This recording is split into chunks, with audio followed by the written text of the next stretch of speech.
For the time poor, the farmers' market sells ready-made pies, 2 for £10.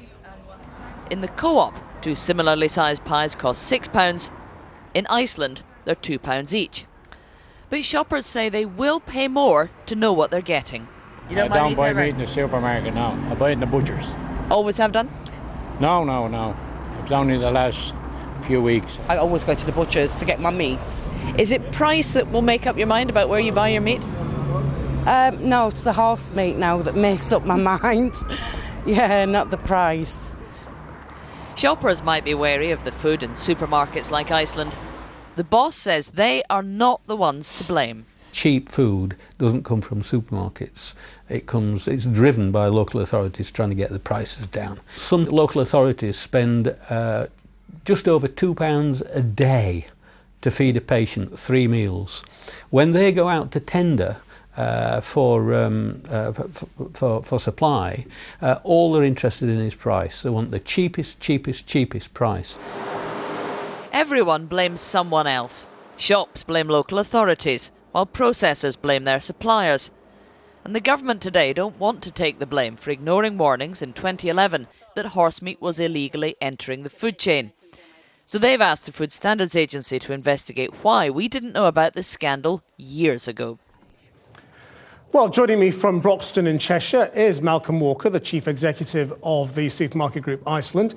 And here in the studio, Councillor Mehboob Khan, who's the Chair of the Local Government Association's Safer Communities Board, which is responsible for food safety. And you're rather cross with Malcolm Walker, aren't you, after his comments today? Would you like to tell him why?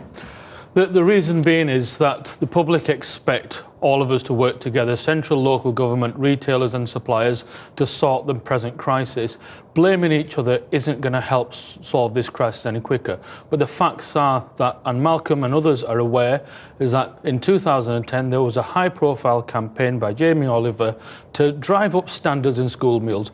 Quality, nutrition and price are all parts of factors that local authorities take into account when they choose their suppliers, and quality is really important in that. So he was wrong to say you just choose the cheapest deal? Absolutely wrong on that. OK, Malcolm Walker, do you want to withdraw your comments?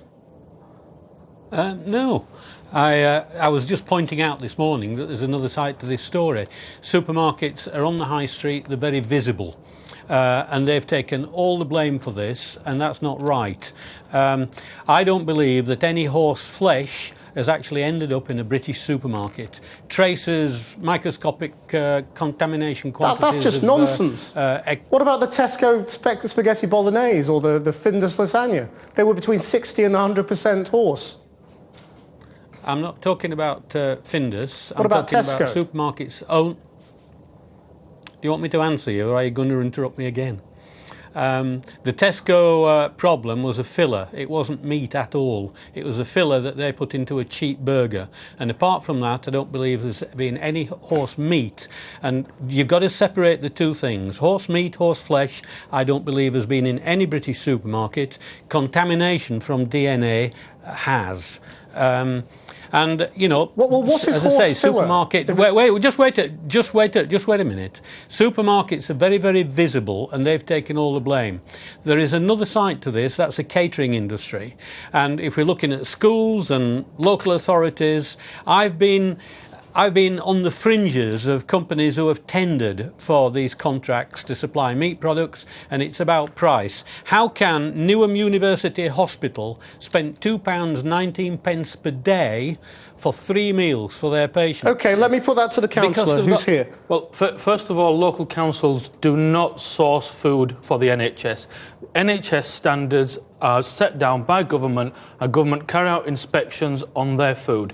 Since this crisis broke out, local authorities, people like me whose own children and other relatives as those school pupils eating those school meals, have carried out intensive checks and given assurances to parents. What do you spend per pupil on school meals? Roughly around £2 per meal. That's because they're subsidised and we don't make a profit on school meals. And the quality is far better than before. Mr Walker is in denial on this issue, and he needs to accept that there's a responsibility for retailers, but retailers and councils and the government needs to work together to sort out this mess as soon as possible. Malcolm Walker, do you agree with the boss of Waitrose that the driving down of prices is a problem and does lead to fraud?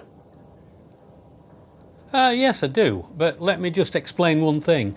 Supermarkets often have got 3 levels of quality. They've got the premium range, they've got the standard range, and then they've often got something called white pack, which is an economy product. Iceland never has and never will sell white pack. We do not sell cheap food. Now, if you pick up one of those white pack products and look on the... Well, you do sell wait cheap a minute. food. If hang you on. look on the... No, hang on. Hang on. We looked at the prices you in hang our on. Let me... piece. Let me just finish my story. If you look on the back of a white pack product, you will be surprised at some of the ingredients. They're all there, they're all listed, but you might be surprised that might be chicken, there might be lamb in a beef product. Now, at Iceland, believe it or not, the majority of our ready meals are made in our own highly automated factory. The meat in those products comes from our own cutting plant in Manchester, and the meat for that cutting plant comes from farms in North Wales and Cheshire. OK, well, that's you might be reassuring amazed at the quality of our products. But what about the ones that aren't? Yeah. Where do they come from? Right, we don't make our own burgers, but the factory that makes those we've been dealing with for 25 years. We have a good relationship. We've got full traceability.